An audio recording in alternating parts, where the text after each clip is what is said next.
Pode? Pode.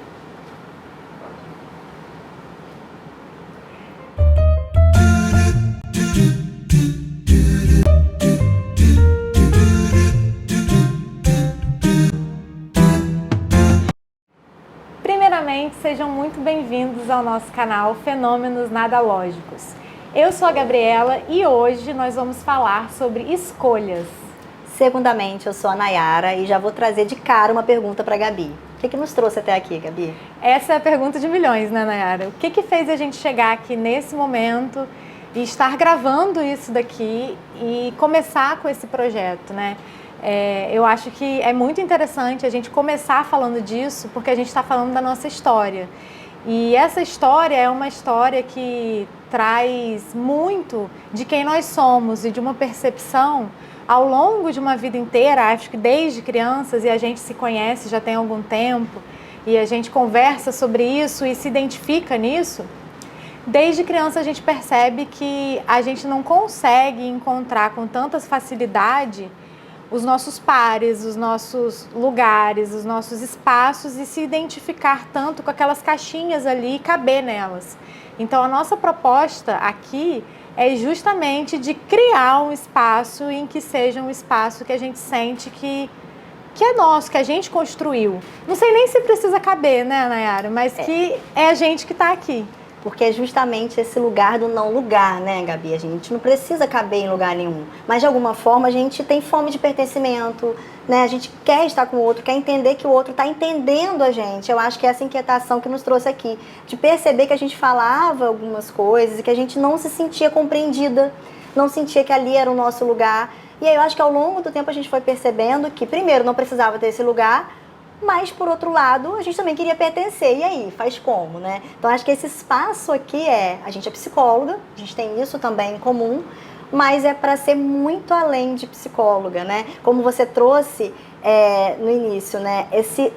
Que lugar é esse que a gente precisa ocupar? Será que a gente precisa? E aí, fala um pouquinho assim, você se vê psicóloga ou você se vê mulher, mãe? Você se vê amiga, filha? Como que você se vê? Enquanto você estava falando, eu estava justamente pensando na própria faculdade de psicologia, né? O quanto eu me senti ou não me senti pertencente àquele lugar.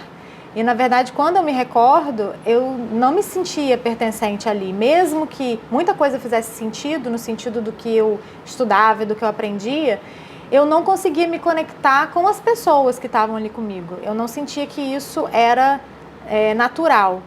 Então, eu me formei e segui nesse processo de ser psicóloga e comecei a minha carreira como psicóloga, eu percebi que eu não era só psicóloga e eu me sentia muito reduzida à psicologia. Então, assim, a gente escuta isso também de algumas pessoas, né, que são psicólogos, que quando falam sobre nós, falam a psicóloga. E aí a psicóloga não pode fazer isso, não pode fazer aquilo, não pode falar desse jeito, não pode sofrer, não pode chorar, não pode se vestir daquela maneira.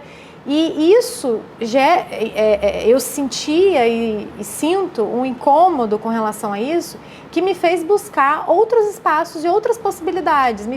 Eu não consegui parar ali, de parar nesse lugar. Eu fui buscar outros lugares e outras formas de ser também, e que a fenomenologia fala muito disso, né? Então, inclusive, nossa abordagem é a fenomenologia dentro da psicologia clínica e muito para além da psicologia clínica, a gente entende a fenomenologia como uma forma de ser, de existir. Um estilo de vida, né? Exatamente, uma postura diante do mundo, né? E que é completamente distante das representações que a gente tem. Então, esse lugar que a gente está falando, quando você estava falando, eu lembrei de que não é raro acontecer isso, numa roda de amigos, alguém falar, você que é psicóloga, o que você diz sobre isso? Sim. E aí, qual é o diagnóstico que essa pessoa... Então, como se a gente estivesse ali, não numa conversa, não sendo a Nayara ou a Gabriela, mas antes de tudo sendo psicóloga e com o olhar de analisar o outro. Eu sempre brinco quando me perguntam isso, que eu não trabalho de graça. Sempre a minha resposta é essa, de brincadeira, mas depois eu falo, não, eu não estou aqui para analisar e nem na clínica única eu tô ali para analisar. Eu tô com o outro, no tempo do outro, na dimensão do outro, naquele encontro. Então, acho que nos traz aqui também, Gabi, é esse encontro. Porque o encontro só acontece quando a gente está aberto para o novo. Quando a gente fica muito preso no que tem que acontecer, no script da vida, no que vão esperar da gente, a gente não consegue se enxergar. E foi justamente por a gente passar por muita coisa e dar errado e perceber que a gente, para aí, deixa eu olhar para minha vida com calma. Eu faço muito uma analogia de que se a gente vai sempre para o mesmo caminho, a gente vai para casa e a gente vai para o trabalho. A gente lembra de quando a gente sai de casa e quando a gente chega no trabalho. Esse caminho muitas vezes a gente não percebe, porque é sempre o início e o fim, e o caminho a gente não percebe. Quando isso a gente faz na vida é que é um problema, porque aí você chega num lugar, você acabou sua faculdade, você está trabalhando e fala assim, o que eu estou fazendo aqui? Eu caí de paraquedas nessa vida, eu não me aproprio da minha história. E eu acho que o que a gente fez foi isso, a cada momento a gente ia atualizando os nossos sentimentos e a nossa relação com o que a gente estava vivendo e entender que a gente não precisava de caber naquele lugar e ser psicóloga da forma que esperam que a gente seja. Porque a gente, antes disso, a gente é um monte de coisa. E um monte de coisa que a gente vai descobrir que a gente é, né? Ainda, né? Porque a gente ainda está nesse processo de descobrir, de existir, né? E quando você fala disso, me remete exatamente ao tema que a gente traz hoje, que é sobre escolhas, né? Porque o fato de muita coisa ter, entre aspas, dado errado, né? Porque o que é o dar errado, né? Mas de muitas coisas terem dado errados dentro daquilo que a gente esperava, que a gente era cobrado, de que esperavam da gente, acho que talvez até muito mais do que o que a gente esperava, e sim o que esperavam. Muitas coisas que deram errado ali foram as coisas que fizeram com que a gente hoje estivesse aqui. Porque acho que essa inquietação e essa dificuldade, eu acho que eu usei a palavra dificuldade e me incomodei com ela, porque acho que a gente escutou, eu pelo menos escutei muito isso na vida, né? Você tem dificuldade de se encaixar, você tem dificuldade de aceitar... O problema é você. Exatamente, né? Você tem dificuldade, né? E assim, eu demorei para entender que não é uma dificuldade, que na verdade é uma potência, né? É uma coisa importante e que talvez no lugar onde eu estava na vida, né, no lugar físico, né, na história, o que esperavam de mim e os papéis sociais que esperavam que eu cumprisse eram coisas que não faziam sentido para mim. Então foi exatamente por estar inquieta e estar incomodada com aquilo que eu fui buscar outros caminhos, né? Que eu acho que é o que hoje eu estou vivendo, né? De uma busca de outros caminhos, que foi o que fez a gente pensar em estar aqui, assim, né? E que fluiu muito naturalmente quando a gente começou a falar de ter um espaço pra gente, né? E até do próprio nome, né? Que o nome surgiu, assim, na minha mente e eu falei, eu acho que é isso, assim. A gente fala de fenomenologia, né? De fenomenológico, então... A gente está falando de coisas que não são lógicas para as pessoas em geral que a gente tem o costume de escutar e de conversar. Então, estar aqui hoje é muito resultado das escolhas que a gente foi fazendo e acho que do que a vida foi trazendo também. E é legal quando você fala de fenomenologia, para a gente falar que fenomenologia é o estudo dos fenômenos, né? E de como ele se mostra, como ele aparece. Então, ele sempre aparece como possível. Né? E aí, sempre por trás do fenômeno também tem um fundo, tem muita coisa que a gente não vê. E também é disso que a gente está falando aqui. Isso não é lógico, e parece que é. Porque quando olham, e aí não estou dizendo que a gente tem sucesso, que a gente está lá em cima, não, né? Eu brinquei com você esses dias lembrando daquela música, né, de Charlie Brown. Acho que é Charlie Brown, né? Hoje eu estou de limusine, mas eu já andei de trem. Sim. Mas não é que a gente está no sucesso andando de limusine, mas é pensar assim, que limusine é essa e que trem é esse, né? Da onde eu vim? Porque as pessoas olham o palco, mas os bastidores a gente vive. Então não estou aqui querendo romantizar, de que a gente sofreu, mas de que sim, foram escolhas que tiveram perdas. A gente deixou de fazer alguma coisa também para estar aqui. Tem aí uma história, uma idealização de uma vida que todo mundo de alguma forma tem e projeta, que não aconteceu para outras coisas acontecerem, né? Eu trago para você, Gabi, que tem um poema de Carlos Drummond de Andrade, que é E Agora, José?, que fala justamente de...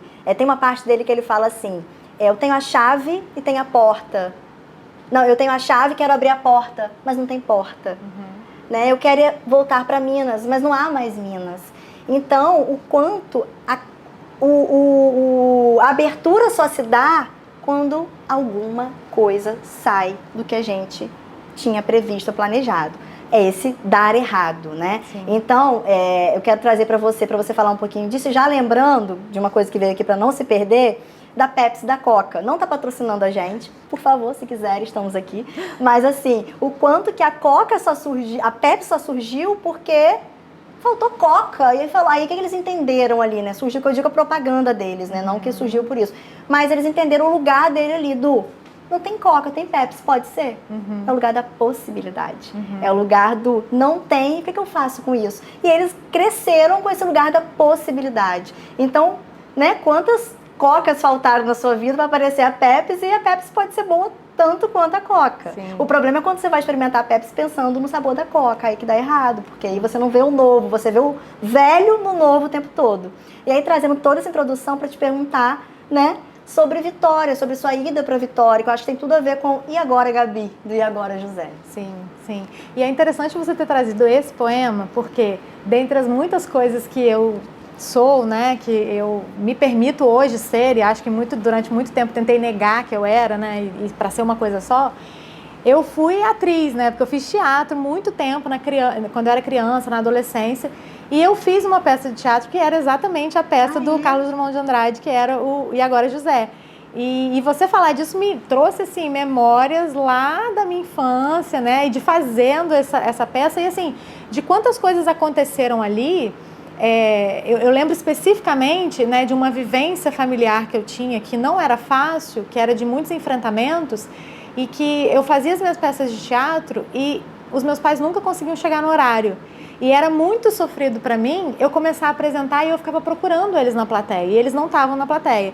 Hoje, isso está em outro lugar na minha vida, mas naquele momento, durante muito tempo, foi muito difícil lidar com isso, né? Vendo como assim eles não estão aqui, né? E eles não estavam ali por inúmeras questões, dificuldades, enfim, várias coisas que aconteciam ali com eles também. Mas isso para ilustrar também, né, do que a gente viveu, assim, né? Um pequeno pedaço aí da nossa história, da minha história, de que nós vivemos, né? E eu vivi situações que também foram situações que me fizeram, acho que olhar para o mundo de um jeito talvez diferente do que eu costumava ter nas minhas relações e nos meus pares. A forma como as pessoas enxergavam o mundo não era a mesma forma como eu via, porque talvez as minhas faltas e a falta dos meus pais ali na plateia, o que isso fez também? Porque isso talvez não tenha me feito só sofrer. Isso pode ter me feito também encontrar outras plateias, né? E fazer outras coisas e seguir nesse caminho, nesse fluxo. Então, quando você faz essa pergunta sobre a ida para Vitória, eu volto para as escolhas, né? Mudar de cidade sempre foi um desejo, numa busca de encontrar algum lugar em que eu coubesse. Eu sentia que eu não cabia no lugar em que eu vivia. Eu sentia que ali era exatamente uma sensação de sufocamento, de aqui eu tenho que ser menos, aqui eu tenho que ser menor, aqui eu tenho que me diminuir para poder caber. Eu tenho que falar mais baixo, eu tenho que me vestir de um jeito mais discreto. O que eu vou fazer para as pessoas me aceitarem? Exatamente. E aí entra muito a psicologia, né? Porque a figura é psicóloga, né? Assim, não tinha espaço para eu me mostrar sendo outra coisa. E aí esse desejo era um desejo muito antigo, com essa inquietação. Eu quero sair daqui porque eu não caibo aqui. E ao longo do tempo eu fiz essa tentativa em alguns momentos que não aconteceram. E aí eu volto a lembrar do que a gente começou falando também sobre escolhas, de coisas que dão errado, que também aconteceu comigo, de que falar de escolhas e a gente está aqui hoje também tem a ver com o processo da minha história, em que eu escolhi, mas que algo deu errado. Porque quando eu tinha, não lembro exatamente que idade, mas acho que até os meus 28 anos, eu ainda tentava cumprir com os papéis sociais, eu tentava caber. Mesmo que eu tinha o desejo, eu sentia que era estranho, que eu não me sentia pertencente, mas eu tentava caber. E eu acho que onde eu mais tentava caber era no lugar de um relacionamento amoroso, de um casamento, de ter filhos, de construir família, aquela família margarina, aquela coisa linda, né?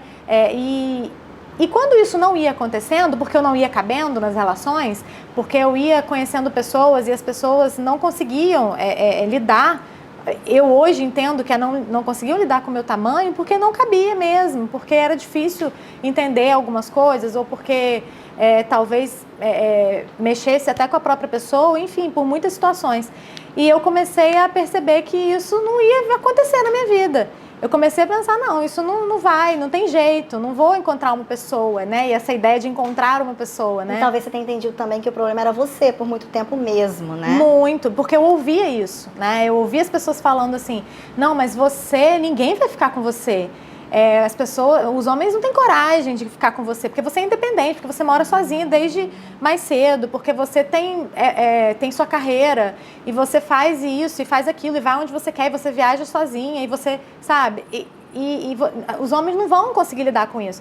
E aí eu comecei a entender, não, então se os homens não vão conseguir lidar com isso, sou eu que não vou entrar nisso, né? E eu lembro da minha mãe falando, você é muito exigente, você precisa aceitar menos. E eu falava, mãe, eu prefiro não viver isso, né? Porque eu não vou deixar de ser isso desse tamanho. E aí, quando eu senti que não ia acontecer, né? Que eu não ia... eu cheguei a essa conclusão, tá? Então, não vou querer um relacionamento desse modelo, família, tudo bonito, tudo desse jeito. Que foi quando, então, deu errado, né? Quando as coisas deram errado, que eu me abri para outras possibilidades. Que aí eu comecei a pensar em outras formas de fazer as coisas e comecei a investir muito mais na minha carreira e pensar em muito mais outras coisas e entender que eu não precisava fazer aquilo para ser feliz e que eu não precisava do relacionamento, ou de um relacionamento, ou de construir uma família para ser validada, ou para ser inteira, ou para ser aceita. Para ser entendida como bem-sucedida, né? Exatamente. Como uma pessoa que vale a pena. E foi nesse momento que eu esqueci disso, assim, né? Eu deixei isso pra lá e fui cuidar de outras coisas da vida, e aí eu conheci uma pessoa que fluiu, né? E aí que foi um processo que aconteceu de um jeito totalmente diferente, porque eu já não queria. Eu já não estava ali perseguindo aquilo a todo custo, tentando caber naquela relação. Eu já estava assim, se ele não aceitar isso aqui, ele que vá, vou fazer o quê? Eu já tinha me aceitado, já tinha me acolhido e me apropriado da minha história, né? E aí foi com isso que eu fui para Vitória. E eu acho que a sua pergunta tinha a ver com outra coisa. Não, e eu fui para outro lado. Foi ótimo. Porque assim, o que você falou agora, eu vou pegar esse gancho do final, que tem a ver com a diferença de inteireza para completude, né? Você tá inteiro, não é você tá completo, a gente nunca vai estar completo, porque se a gente vai completo, acabou, não tem que buscar, né? O Manuel de Barros fala, né, o que ele fala mesmo, gente, calma aí. Eu não sei essa daí. Não, eu sei, tava na minha cabeça e sumiu agora. Mas a maior riqueza do homem, né, o Manuel de Barros vai trazer isso, a maior riqueza do homem é a incompletude, né? É justamente por isso que a gente tem que buscar. Então, a inteireza, ela vai existir, mas a completude não. E qual é essa diferença? A inteireza é o que você falou. A partir do momento que você se conhece, sabe o que você quer, não é sem dor. Mas você banca isso e você está inteiro numa relação com qualquer outra pessoa. E essa relação, se é amorosa ou não. Né? Mas o encontro só acontece quando as pessoas estão inteiras. Sim. Essa coisa de alma gêmea, metade da laranja, isso aí é o rolê azeda totalmente, porque não existe isso. Né? Existe muita relação abusiva, e a gente vai falar disso em outro, né, em outro podcast, em outra forma, porque justamente as pessoas não conseguem estar inteiras na relação. Sim. E aí, puxando outro gancho, porque você falou das escolhas, que eu acho que é muito legal a gente lembrar, Gabi, que a gente está falando aqui, parece até que, de alguma forma, por mais que você esteja falando de todo o rolê, de todos os bastidores, parece que é só querer que você pode. A ideia da sociedade, né, de que querer é poder. E não, querer não é poder. Né? Eu tenho um leque de possibilidades, você tem o seu leque de possibilidades dentro de um contexto histórico, dentro de uma raça, dentro de uma classe social, né? Dentro desse patriarcado, uma relação sexista que a gente tem com tudo que a gente vive, né? Então, é muito difícil você dizer que querer é poder. Isso não existe. Cada um, a partir do momento que vai alargando as possibilidades, vai encontrando o seu caminho. Então, talvez aqui uma pessoa que esteja nos ouvindo agora e, mas eu queria fazer isso e não consigo. É pensar em pequenos futuros mesmo, né? O que a gente pode fazer para ir alargando essas possibilidades, mas ir se conhecendo dentro disso. Porque o dar errado é essa ideia que a gente falou várias vezes aqui, do não acontecer como eu quero. Mas tudo que se dá do modo possível. Então não é o que você quer que vai acontecer. A gente poderia querer estar aqui, mas se eu tivesse passado mal, se tivesse acontecido alguma coisa comigo, a gente não estaria. É só porque a gente quer. Sim. Ou se, enfim, qualquer coisa acontecesse com você. Então essa ideia do querer a poder também traz uma dor muito grande, uma angústia muito grande, porque a pessoa sente que se ela conseguiu, o sucesso é dela, e se ela fracassou, o fracasso é dela. Só que nada depende só da gente, tudo depende, passa pela gente, depende também da gente, mas não é só. Então olhar para o que acontece também, de quando eu fiz uma escolha lá atrás, depois passou, e aí eu tenho certeza que todo mundo vai lembrar disso, assim, de algum momento que falou assim, por que eu não escolhi o outro? Por que eu não escolhi aquele outro caminho? Se eu escolhesse outro caminho agora, eu estaria assim, assim, assim. Primeiro, você não sabe como você estaria nesse momento. Segundo, lembra de como foi aquele momento da escolha. Que recursos você tinha para escolher. Porque depois vem a culpa porque você tem consciência das possibilidades perdidas. Você tem consciência do que você perdeu. Mas naquela hora você não tinha, naquela hora você só tinha aquela escolha possível, e o possível é sempre o melhor, né? E é isso que a gente fala muito, que não é compreendido, que parece, não, como que eu não enxerguei isso? Porque naquele momento você não era essa pessoa que você é, e o momento também não era o momento de agora. Sim. Então entender isso é muito importante, de que toda escolha, né, vai ter aí, de alguma forma, perdas, e vai ter alguma coisa que você vai deixar para trás, porque por mais que a gente fale de possibilidade, de lidar com sim ou não, a gente vai precisar fazer uma coisa de cada vez. Sim. Sim. E no que você falou, né, sobre a minha ida para Vitória, acho que também entra nisso, é que quando eu fui nessa expectativa de que eu escolhi ir, né, foi um movimento assim, ativo, de que eu escolhi isso, assim, eu me preparei para fazer isso. E quando eu me mudei para lá, eu tinha uma expectativa do que eu ia encontrar, de como as coisas iam acontecer, de como tudo ia ser. Por quê? Porque chegou o grande momento, que foi o momento de então sair de onde eu estava, que era aquele lugar que eu senti que eu não me encaixava. E quando eu chego lá, eu me deparo com um lugar que eu também não encontrei isso naquele momento, né? E aí, assim, é isso. A minha sensação ali deu errado de novo, deu errado, não funcionou, então não cabe em lugar nenhum. E aí eu lembro que eu pensava muito numa coisa que eu dizia que eu sentia que eu era uma goiabeira plantada na Antártida, que é uma referência ao Clóvis de Barros Filho, que fala isso, que é quando a gente está numa terra árida, né? Que a gente é para frutificar, para dar frutos e uma coisa, e a gente não dá frutos. E era isso que eu sentia lá. Só que assim, eu também sentia de alguma forma isso aqui, mas era num formato diferente, porque aqui eu conseguia alcançar coisas. E quando eu chego lá e percebo isso, é ali que eu começo a procurar outras maneiras de ser. É ali que eu começo então o que eu vou fazer? O que eu vou fazer com a minha história? O que eu vou fazer? E é aí que surge o podcast, né? Que surge o canal, que surge isso daqui que assim, a gente fala é podcast, é canal. É um monte de coisa. É tudo que a gente vai fazer aqui, vai ser e vai vir a ser, porque a gente está aberta a ver o que vai acontecer.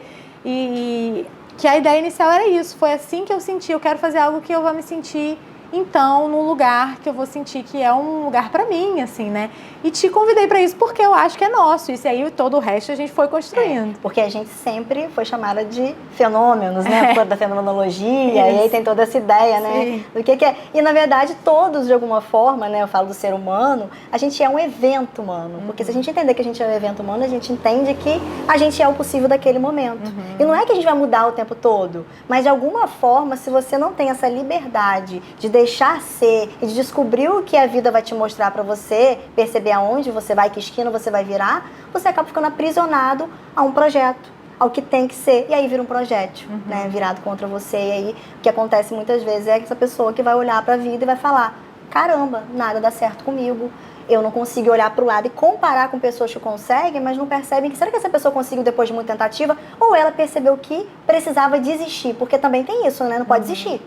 Falam que não pode desistir. Se você seguir um negócio, tem que ir até o final. Se desistir, você fracassou. Como assim? Sim. Será que desistir do que não faz sentido é fracassar? Ou é justamente dar um passo atrás para ampliar o olhar, né? Não existe destino, existe busca, né? Sim, e existe caminho, né?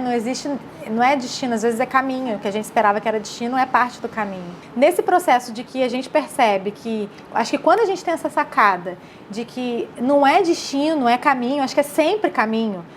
A gente não sabe que dia que a gente vai morrer, que a gente não vai estar mais aqui. Então, a gente nunca vai chegar nesse destino, desse lugar, porque a gente não vai ter essa condição de saber isso. E nem o controle sobre isso, né? Que eu acho que o controle também é uma coisa muito importante na fenomenologia. A gente percebe que é caminho, quando a gente percebe que tudo é caminho, a gente começa a viver de um jeito mais fluido e viver o presente, e viver o hoje, o aqui e agora, e experimentar as nossas formas de ser, e entender que se isso aqui não foi do jeito que eu esperava, é porque, poxa, vamos ver a outra forma de ser? Será que não pode ser? E é isso que a gente está fazendo aqui, exercitando as várias formas de ser. Exatamente. E essas possibilidades só vão aparecer quando a gente se abre para elas, mas elas, de alguma forma, a gente, por exemplo, quebrou isso aqui agora. Era uma possibilidade de quebrar, porque está aqui. Mas a gente não pensa nessa possibilidade. Então, quando acontece, parece que não podia acontecer, mas sempre foi uma possibilidade. Né? Então, acho que o que a gente quer trazer, né, aqui nesse papo também, né, Gabi, o quanto a gente se escolheu.